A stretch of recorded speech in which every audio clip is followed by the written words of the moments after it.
사무엘상 17장 45절에는 다윗이 블레셋 사람에게 이르되 너는 칼과 창과 단창으로 내게 나아오거니와 나는 만군의 여호와의 이름 곧 내가 모욕하는 이스라엘 군대의 하나님의 이름으로 너에게 나아가노라 라는 고백이 있습니다.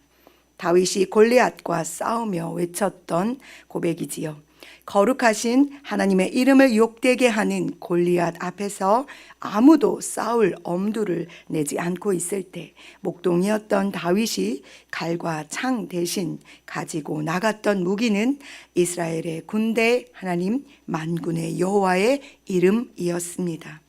그래서 잠언 저자는 18장 10절에서 여호와의 이름은 견고한 망대이시기에 의인은 그리로 달려가서 안전함을 얻는다고 고백하고 있습니다. 이는 이스라엘 백성들이 출애굽 당시 뒤에는 애굽의 군대가 앞에는 홍해가 막고 있을 때 그들이 두려움에 떨고 있는 그 백성 앞에서 모세가 외쳤던 고백을 떠올리게 합니다. 출애굽기 14장 13절에 모세가 백성에게 이르되 너희는 두려워하지 말고 가만히 서서 여호와께서 오늘 너희를 위하여 행하시는 구원을 보라. 너희가 오늘 본 애굽 사람을 영원히 다시 보지 아니하리라. 믿음의 사람들에게 여호와의 이름은 그래서 모든 것입니다. 그 이름의 능력이 전능하신 하나님 스스로의 힘이시며 권세이시기도 합니다. 그렇기에 우리가 그저 그 이름에 기대어 설 때 하나님께서는 하나님으로 우리에게 빛나시며 세상 가운데 영화로워지십니다. 하나님은 하나님이시니까요. 그래서 시인이 시편 96편 8편에 여호와의 이름에 합당한 영광을 그에게 돌릴지어다 예물을 들고 그의 궁전에 들어갈지어다 라고 고백한 것처럼 우리도 하나님 앞에 이런 찬양과 합당한 영광을 올려드리는 삶을 살아야 합니다. 우리가 읽은 시편 76편의 저자도 하나님의 이름을 찬양합니다. 늘 전쟁의 삶을 살았던 이스라엘 백성들에게 특별히 전쟁에 능하신 하나님의 이름은 무척이나 중요했습니다. 그 이유는 그들은 강대국들 사이에 작은 나라, 마치 우리가 살고 있는 이 나라와 같았기 때문입니다. 우리가 구약 성경에서 보듯이 이스라엘의 역사 속에 등장하는 하나님의 이름은 그 이름을 의지하는 왕들과 애굽의 병거와 말을 의지하는 왕들로 구분되어지며 그들의 결과는 아주 명백하게 드러나지는다는 사실을 우리는 알고 있습니다. 전쟁은 오직 하나님에게만 속하였다는 사실 말입니다.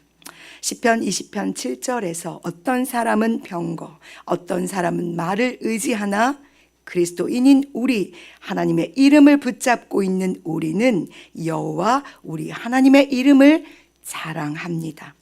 오늘 우리가 주목해서 보아야 할 본문이 있습니다. 그것은 3절. 거기에서 그가 화살과 방패와 칼과 전쟁을 없이 하셨다라는 말씀입니다. 그렇다면 거기가 어디입니까? 거기는 바로 2절 그의 장막입니다. 장막은 성소로 하나님이 거하시는 임재의 장소를 상징합니다. 또한 살렘과 시온이라는 장소가 등장하는데 그것은 바로 예루살렘의 고대 명칭으로 우리가 알고 있는 멜기세덱이 다스리던 성읍이었습니다. 이후 다윗 왕이 하나님의 법궤를 예루살렘으로 가지고 오므로 그것은 하나님이 임재하시는 거룩한 도시의 상징이 되었습니다. 그러니 그것은 바로 하나님이 임재하시는 곳을 말하는 것입니다. 즉 하나님께서 임재하시는 바로 그곳에서 하나님께서 화살과 방패와 칼과 전쟁을 없이 하셨다는 것입니다.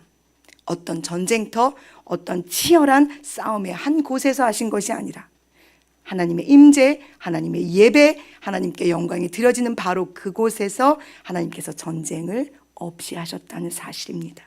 이는 광야에서 이스라엘 백성들이 그저 하나님의 임재하심으로 구름 기둥과 불 기둥 가운데 그것을 따라 진행할 때 주변의 나라들이 그 모습을 보고 두려워 떨며 떨었으며 빛이신 하나님께서 거하시는, 그래서 어둠은 조금도 존재하지 못하는 그 광명과 그 찬란함과 그 영광으로 그들이 두려워했던 것을 우리가 기억할 수 있습니다.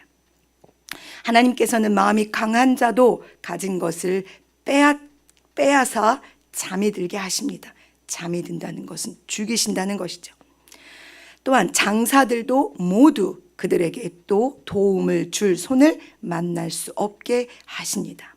심지어 병거와 말도 깊이 잠들게 하시는 분의 이름이 바로 하나님 우리 아버지이십니다. 땅이 두려워하며 세상의 왕들이 두려워할 이름, 전쟁에 능하신 만군의 여호와 하나님의 이름입니다. 그러나 땅의 모든 온유한 자는 구원을 받습니다.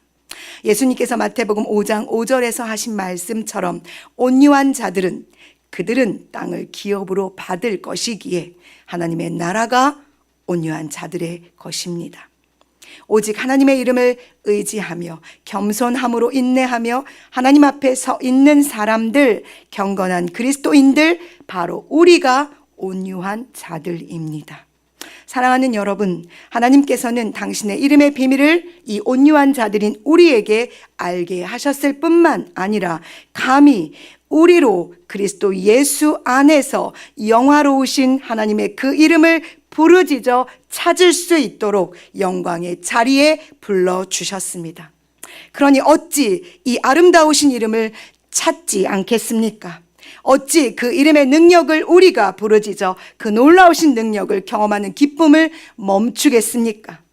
끊임없이 나에게로 오라 말씀하시는 능력의 하나님 아버지의 이름 앞으로 달려가 부르짖고 찾고 구함으로 말미암아 하나님의 신비와 기적을 경험하시는 오늘 한날 여러분과 제가 되기를 간절히 소망합니다. 기도하시겠습니다.